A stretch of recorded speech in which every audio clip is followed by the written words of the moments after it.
नमस्कार शेतकरी बांधवांनो, मी ॲग्रिकॉस प्रतिभा रोकडे आपल्या ॲग्रोवड या चॅनलवरती स्वागत करते।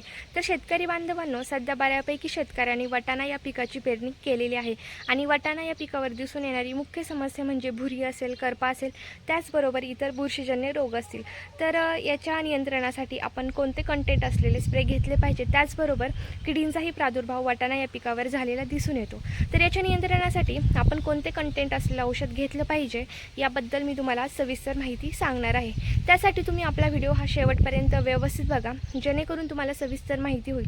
कारण काही शेतकरी काय करतात की व्हिडिओ हा अर्धवट बघता संपूर्ण माहिती घेत नाही। तर त्यासाठी कृपया तुम्ही व्हिडिओ हा शेवटपर्यंत नक्की बघा। त्याचबरोबर जर तुमचे आणखी काही शेतीविषयक जर प्रश्न असतील तर तेही नक्की मला कमेंटमध्ये सांगा, यावरती नक्कीच मी तुम्हाला रिप्लाय करेल। आणि हो, जर तुम्ही अजूनही आपल्या ॲग्रोवड हा चॅनल जर सबस्क्राईब नसेल केला तर नक्की करून घ्या, जेणेकरून यापुढचे येणारे शेतीविषयक जे नवनवीन व्हिडिओज आहेत हे तुम्हाला वेळेत बघायला मिळतील।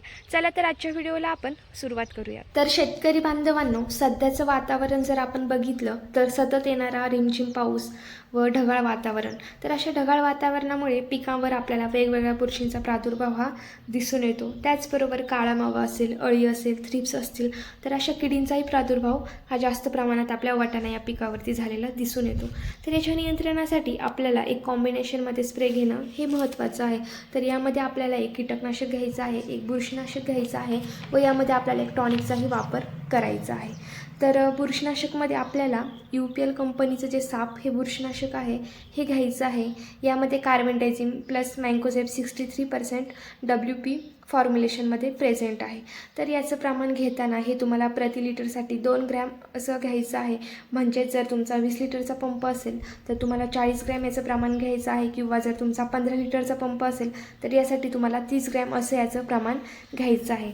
तर यानंतर आता कीटकनाशकमध्ये आपल्याला प्रोक्लेम हे कीटकनाशक वापरायचं आहे।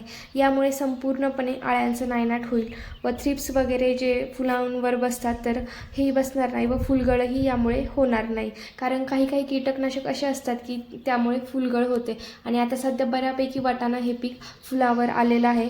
तर यासाठी तुम्हाला प्रोक्लेम हे कीटकनाशक घ्यायचं आहे। तर याचं प्रमाण घेताना हे तुम्हाला 16 लिटरच्या पंपसाठी 10 ग्रॅम असं याचं प्रमाण घ्यायचं आहे।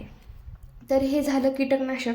यानंतर आता महत्त्वाचं म्हणजे आपल्याला यामध्ये झाडांचे चांगले फुटवे होण्यासाठी, झाडांची चांगली वाढ होण्यासाठी टॉनिकचाही वापर आपल्याला यामध्ये करायचा आहे। आणि टॉनिक वापरल्यामुळे काय होते की झाडं जास्त दिवस म्हणजे आपलं पीक चालू राहतं, झाडं चांगले हेल्दी राहतात।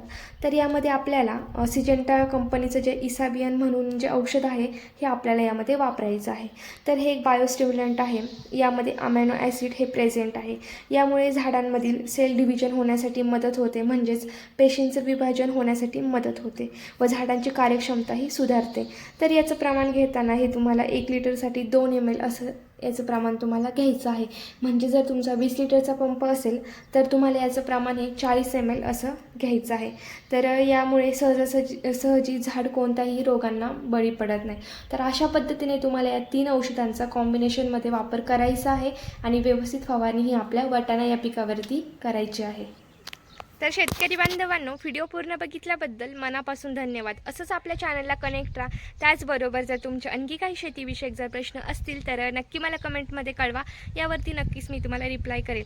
आणि हो, जर तुम्ही अजूनही आपल्या ॲग्रोवड हा चॅनल जर सबस्क्राईब नसेल केला तर नक्की करून घ्या, जेणेकरून यापुढचे येणारे शेतीविषयक जे नवनवीन व्हिडिओज आहेत हे तुम्हाला वेळेत बघायला मिळतील।